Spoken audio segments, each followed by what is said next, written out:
Ooh, doggy. What is going on, everybody? I am excited to be here. I want to share with y'all another pro tip, cowboy closer tip in regards to talking to sellers. And another thing that I'm really excited about. Check this out, y'all. I got this little microphone here, so I hope the sound quality is great. I know that in my office I get a lot of echo back, and then I love sitting out here on the patio and working out here. I actually spend probably most of my day doing my work right here. So I went and got these cool little microphones.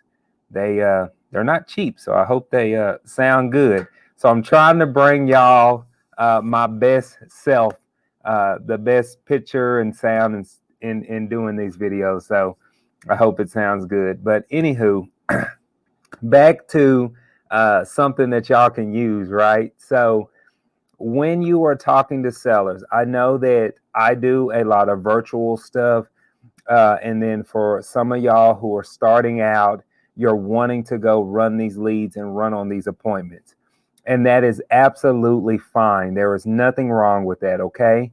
But I do want you to be mindful of your time and make sure you are running on the proper leads, okay? Because I wasted a lot of time running on every single lead anytime something came up. So it's very important that you make sure that that's a hot lead. And so there's a few things that I want you to know, some qualifying questions, so to speak, before you even go consider running that lead. Is number one, you need to know what their motivation is. Why are they looking to sell? That is one of the most important things. Are they facing foreclosure?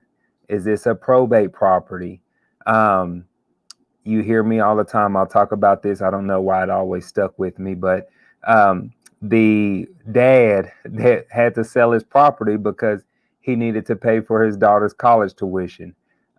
Just whatever it may be, you need to understand what their motivation is, okay? Because remember, we are looking for people who need to sell a property, not just want to sell a property, not just if they can get the highest and best offer that they can. So that's very important. Uh, One, motivation. Number two is time frame. Okay, how soon are they looking to sell? Is this 30 days, 60 days, 90 days? I'm not going to run a lead on somebody that is not ready to sign an agreement within the next 30 days. So it needs to be somebody who's looking to move fairly quickly, okay? Um, Sometimes people are relocating for whatever the case may be, and they do need to sell their house, but they might have 6 months to do that. So that's number two, is the time frame.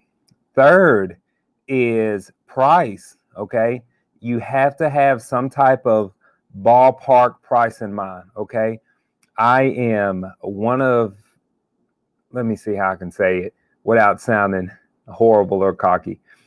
I think that I'm a pretty good closer. Let me say that, okay? And I mean that in a humbling way. It's not cocky, but I think I'm pretty good at closing people. And I have yet to been able to close somebody $100,000 off.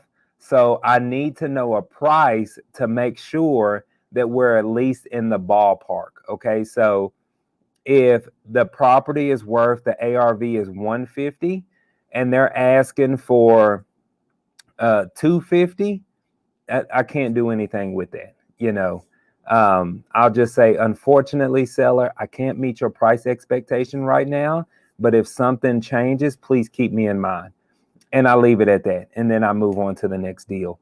But if I need to have that property at 150 and they're at 160, 170, okay, I'm scheduling an appointment to go run that lead. So we can work those little, that's a little bitty 20 grand. We can work that out. So price is very important. You want to make sure that you're at least in the ballpark. Of course, you don't have to be spot on, but at a reasonable amount.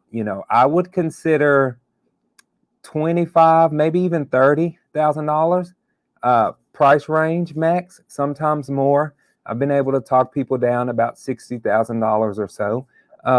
So just whatever works.